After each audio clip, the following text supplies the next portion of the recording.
Hello বন্ধুরা, কেমন আছো সবাই? আজকে সন্ধ্যাবেলা আমি আর অনুষ্কা আবার বেরিয়ে পড়েছি। আমাদের দুজনকে তো তোমরা জানোই, মাঝে মাঝেই বেরিয়ে পড়ি দুজনে ঘুরতে। তো আজকে ডেস্টিনেশন ছিল লিটল চায়না, উলুবেড়িয়ায়, যেটা নতুন হয়েছে। নতুন না, অনেক দিনই হলো, আমাদেরই আর কি যাওয়া হয়নি, আমাদের কাছে এই ব্যাপারটা নতুন। অনেক দিন থেকেই ভাবছিলাম যাব যাব, তো আজকে ফাইনালি চলেই গেলাম। ভিতরের অ্যাম্বিয়েন্সটা কিন্তু বেশ সুন্দর ছিল। আর আমরা ওখানে বসে খাওয়ার প্ল্যান করিনি, আমরা বাড়ির জন্যই নিয়ে আসবো, মানে প্যাকিং করে নিয়ে চলে আসারই কথা ছিল। তো আমরা আমাদের অর্ডার দিয়েছিলাম হানি গার্লিক চিকেন আর ক্রিসপি চিলি বেবিকর্ন আর একটা চাউমিন। এই যে মেনু কার্ডটা, এখানে মেনু কার্ড মোটামুটি দামগুলো আমার রিজনেবলই লাগলো, খুব একটা মানে বেশিও বলবো না আর খুব একটা কমও বলবো না। তারপর আমি একটা কফি নিলাম, আসলে ওদের অনেক দেরি হচ্ছিল দিতে, তো বসে বসে আমি কফি খাচ্ছিলাম আর গল্প করছিলাম অনুষ্কার সাথে। কফিটা মোটামুটি ভালোই ছিল।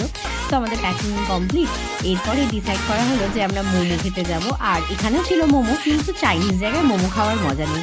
তারপর চলে গেলাম ফেরিওয়ালা। ফেরিওয়ালাটা হচ্ছে পৌরসভার উল্টো দিকেই। ফেরিওয়ালা থেকেও আমরা মোমো এর আগে খাইনি, মানে যখন পৌরসভার ওখানে ছিল তখন খেয়েছিলাম, বাট এখান থেকে একবারও নেওয়া হয়নি। তো যাই হোক, আমরা এখান থেকেও প্যাকিংগুলো নিয়ে নিলাম, কারণ ডিসাইড করেছিলাম যে বাড়িতে গিয়েই খাবো। তো দেখো কি সুন্দর প্যাকিংটা করেছে, আমার তো খুব ভালোই লেগেছে এদের প্যাকিংটা। তো এইভাবে ওরা প্যাকিং করে দিয়েছিল। আর এর মধ্যে সস ছিল, এটাতে ছিল স্যুপটা। মোমোগুলো ছিল মোটামুটি, সাইজটা বেশ ভালোই ছিল, 5টা মোমো 45, অনেকটাই রিজনেবল।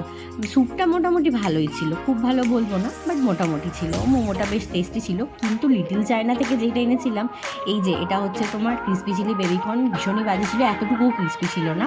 আর এটা হচ্ছে লেমন ওই হানি গার্লিক চিকেন, যেটা মনে হচ্ছিল যে চিনি সিরা করে ওর মধ্যে চিকেন ভেজে দিয়ে দিয়েছে। খুবই বাজে খাবার ছিল, আমাদের এক্সপিরিয়েন্স খুবই খারাপ হয়েছে। চাউমিনটা মোটামুটি ভালো ছিল, আমি একদমই তোমাদের রেকমেন্ড করবো না, তবে তোমরা গিয়ে দেখে আসতে পারো।